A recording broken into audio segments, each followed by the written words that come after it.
CUT PG എഴുതിയിട്ടുള്ള ഒരുപാട് കുട്ടികൾ ചോദിക്കുന്നൊരു ഡൗട്ടായിരുന്നു.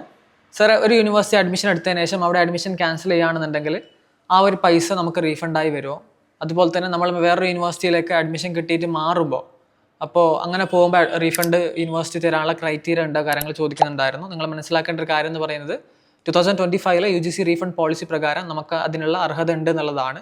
അപ്പോൾ അതിനൊരു ക്രൈറ്റീരിയ ഉണ്ട്, ഒരു 5 സ്റ്റെപ്പ് ഓഫ് ക്രൈറ്റീരിയ ഉണ്ട്. 5 രീതിയിലാണ് ആ ഒരു റീഫണ്ടിനെ വാല്യൂ ചെയ്യുന്നത്. അപ്പോൾ ആദ്യത്തെ ക്രൈറ്റീരിയ എന്ന് പറയുന്നത് നമ്മൾ ഒരു അഡ്മിഷൻ എടുക്കാനുള്ള നോട്ടിഫിക്കേഷൻ വന്നു. ഇപ്പോൾ നമ്മൾ ഉദാഹരണം പറയുകയാണെന്നുണ്ടെങ്കിൽ ഈ ജൂൺ 30 അഡ്മിഷൻ എടുക്കേണ്ടത്. അപ്പോൾ അതിൻ്റെ ഒരു 15 ദിവസം മുമ്പ്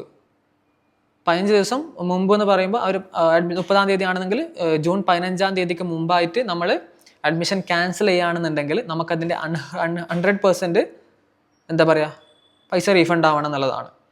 പിന്നെ അതിനുശേഷം ഇപ്പോൾ 30 അഡ്മിഷൻ എടുക്കുകയാണ്. അപ്പോൾ 15 ശേഷം 30 ഇടയിൽ അപ്പോൾ ഒരു വരും 15 days ഗ്യാപ്പാണ്, 15 ദിവസത്തെ ഗ്യാപ്പാണ്. ആ ഗ്യാപ്പിലാണ് നിങ്ങൾ എന്താ പറയുക അഡ്മിഷൻ ക്യാൻസൽ ചെയ്യുകയാണെന്നുണ്ടെങ്കിൽ നിങ്ങൾക്ക് അതിന് 90% പൈസ റീഫണ്ട് ആവണം എന്നുള്ളതാണ്. പിന്നെ തേർഡ് സ്റ്റെപ്പ് എന്ന് പറയുന്നത് 15 ദിവസം കഴിഞ്ഞതിന് ശേഷം നമ്മളിപ്പോൾ അഡ്മിഷൻ എടുത്തിട്ട് ഒരു 15 ദിവസം ഉണ്ടാവില്ല. ഇപ്പോൾ ജൂൺ 30 നമ്മൾ അഡ്മിഷൻ എടുത്തത്. ഇപ്പോൾ ജൂലൈ 15 വരെ ആ ഒരു പീരീഡിൻ്റെ ഇടയിൽ നമ്മൾ അഡ്മിഷൻ ക്യാൻസൽ ചെയ്യുകയാണെന്നുണ്ടെങ്കിൽ നമുക്ക് അതിൻ്റെ 80% റീഫണ്ട് ആവണം എന്നുള്ളതാണ് ക്രൈറ്റീരിയ എന്ന് പറയുന്നത്. അതും കഴിഞ്ഞിട്ട് നമ്മൾ 4th സ്റ്റെപ്പ് എന്ന് പറയുന്നത് ഈ ഒരു അഡ്മിഷൻ എടുത്തതിന് ശേഷം 15 ദിവസം കഴിഞ്ഞതിന് ശേഷം 30 ദിവസം ആയിട്ടില്ല, ഇതിൻ്റെ ഇടയിലുള്ള പീരീഡിലാണ് നിങ്ങൾ അഡ്മിഷൻ ക്യാൻസൽ ചെയ്യുകയാണെന്നുണ്ടെങ്കിൽ, ഉദാഹരണം പറയുകയാണെന്നുണ്ടെങ്കിൽ ജൂലൈ 15 ജൂലൈ 30 ഇടയിൽ നമ്മൾ ജൂൺ 30 അഡ്മിഷൻ എടുത്തത് വിചാരിക്കുക. ജൂലൈ 15 ജൂലൈ 30 ഇടയിലാണ് നമ്മൾ അഡ്മിഷൻ ക്യാൻസൽ ചെയ്യുകയാണെന്നുണ്ടെങ്കിൽ നമുക്കതിൽ റീഫണ്ടായി കിട്ടുന്നത് അതിൻ്റെ 50% പൈസയാണ് നമുക്ക് റീഫണ്ടായി കിട്ടുക. പിന്നെ റീഫണ്ട് കിട്ടാത്ത ഇതാണ് 5th സ്റ്റെപ്പ് എന്ന് പറയുന്നത്.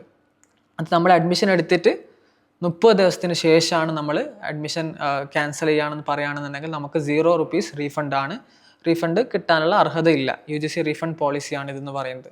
അപ്പോൾ നിങ്ങളുടെ CUT PG 2026 എഴുതിയിട്ട് അഡ്മിഷൻ എടുത്തിട്ടുള്ള ഫ്രണ്ട്സ് ആരെങ്കിലും ഉണ്ടെന്നുണ്ടെങ്കിൽ, അതുപോലെ തന്നെ അഡ്മിഷൻ ക്യാൻസൽ ആക്കിയിട്ടുള്ളവരുണ്ടെന്നുണ്ടെങ്കിൽ അവർക്ക് ഈ ഒരു വീഡിയോ അയച്ചു കൊടുക്കുക. അപ്പോൾ ഓൾ ദ ബെസ്റ്റ്.